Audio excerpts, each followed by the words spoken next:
बिस्मिल्लाहिर्रहमानिर्रहीम। आज का हमारा टॉपिक है इलेक्ट्रॉनिक कन्फिगरेशन। अगर हम इलेक्ट्रॉनिक कन्फिगरेशन हमें पता हो तो हम बता सकते हैं कि एटम की पीरियोडिक टेबल में पोजीशन क्या है, क्या एटम स्टेबल है या नहीं, क्या वो आयोनिक बॉन्ड बना सकता है, कोवलेंट बॉन्ड बनाएगा, सिंगल बनाएगा, डबल बनाएगा या ट्रिपल बनाएगा। ये सारी बातें हमें इलेक्ट्रॉनिक कन्फिगरेशन को देखने से पता चल सकती है।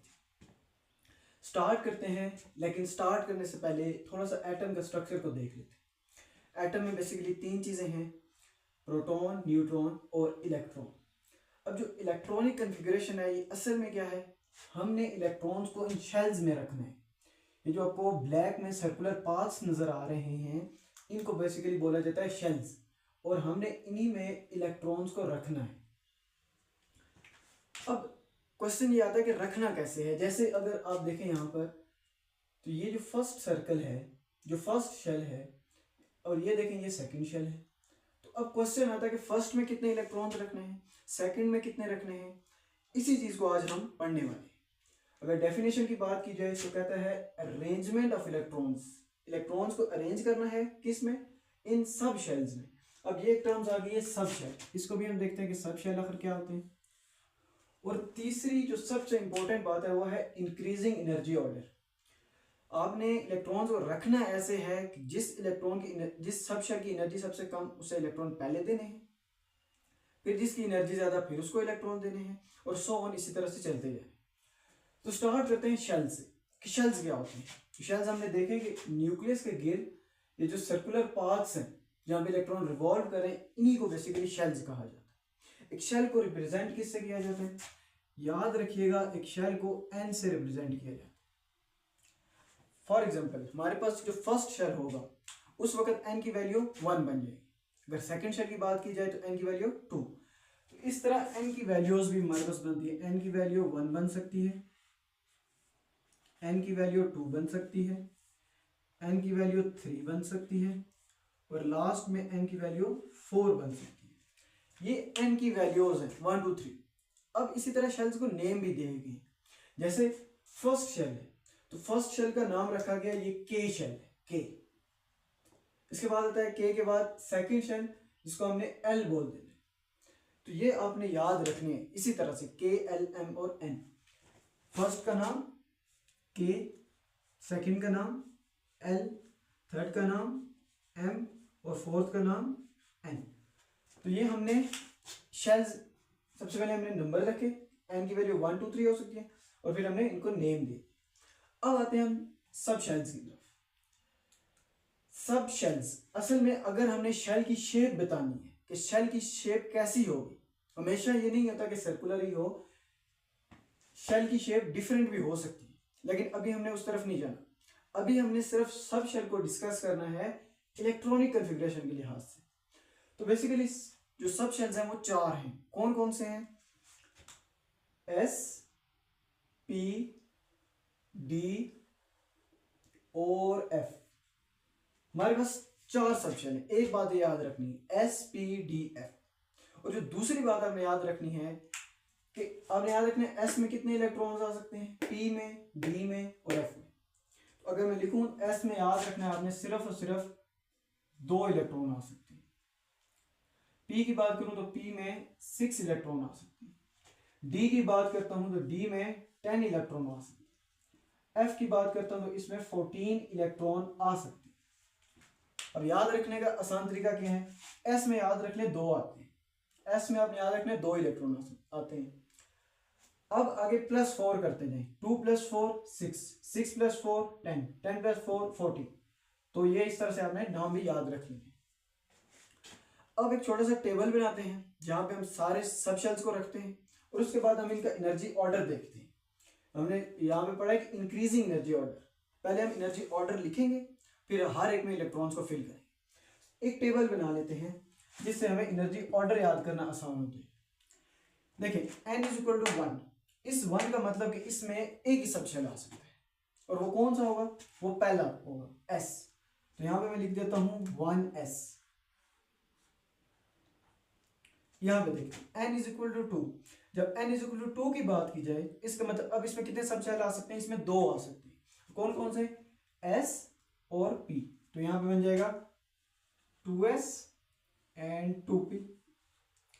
चलता हूँ 3 की तरफ, n इज इक्वल टू 3, इसमें 3 सबशेल S P D, मेरे पास बन गया 3S 3P 3D।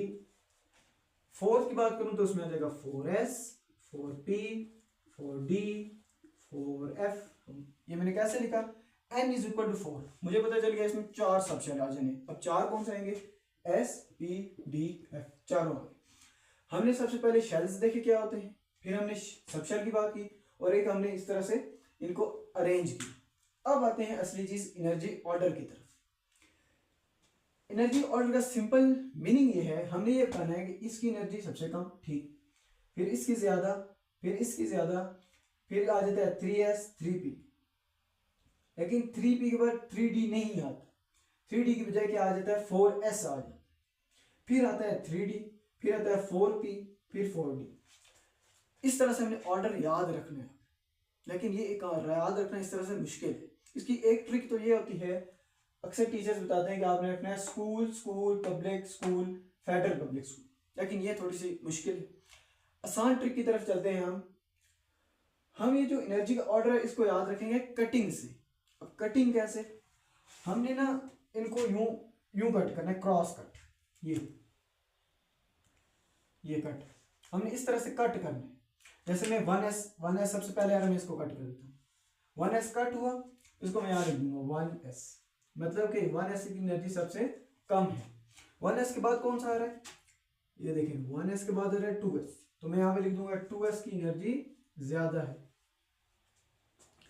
2S के बाद कौन सा आ रहा है 2P, और 2P के सामने कौन सा आ रहा है 3S, तो ये कट हो जाएगा, ये सॉरी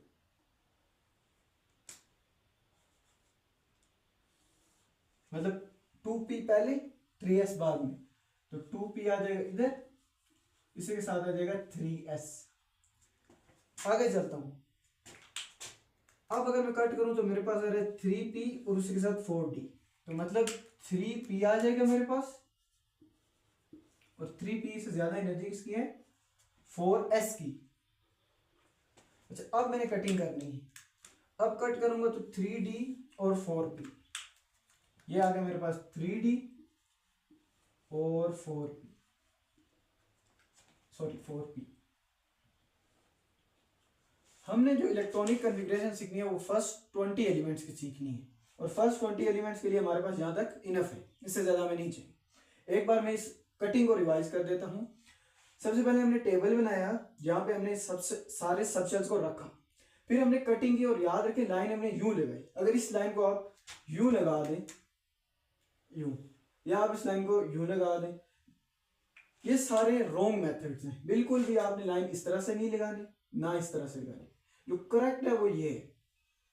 तो आपने 1S को कट किया, 1S को इधर लिखा, 2S को कट किया, 2S को इधर लिखा, उसके बाद 2P हमारे पास कट हो रहा है और उसके साथ 3S हो रहा है, तो 2P मैंने लिखा, साथ में मैंने 3S लिख दिया। अब जो असली लाइन है वो यहाँ पे, ये अब देखने से यूं लगता है, अक्सर बच्चे गलती करते हैं कि वो 3D को इसकी एनर्जी कम समझते हैं और 4S की एनर्जी ज्यादा समझते हैं, लेकिन ऐसी बात नहीं है। 4S की एनर्जी कम है क्योंकि ये देखिए पहले कटिंग इसकी हो रही है, और 3D की एनर्जी ज्यादा है, तो यहाँ पे मैंने लिख दिया 4S 3D, और एंड पे मेरे पास कट हुआ 4P, तो वो मैंने लिख दिया यहाँ पे 4P। यहाँ तक हम क्या पढ़ चुके हैं, एनर्जी का ऑर्डर भी हमने पढ़ लिया। अब एक एलिमेंट लेता हूँ, उसकी हम इलेक्ट्रॉनिक कन्फिग्रेशन करते हैं। फॉर एग्जाम्पल मैं ले लेता हूँ और क्लोरीन ले लेता हूँ। क्लोरीन का एटॉमिक नंबर होता है 17।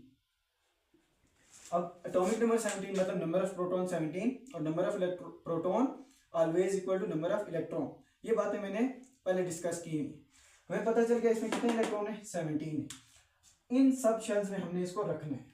अब देखें पहले जो इलेक्ट्रॉन होगा मैंने इसमें रखने, इस 1s में रखने, 1s में।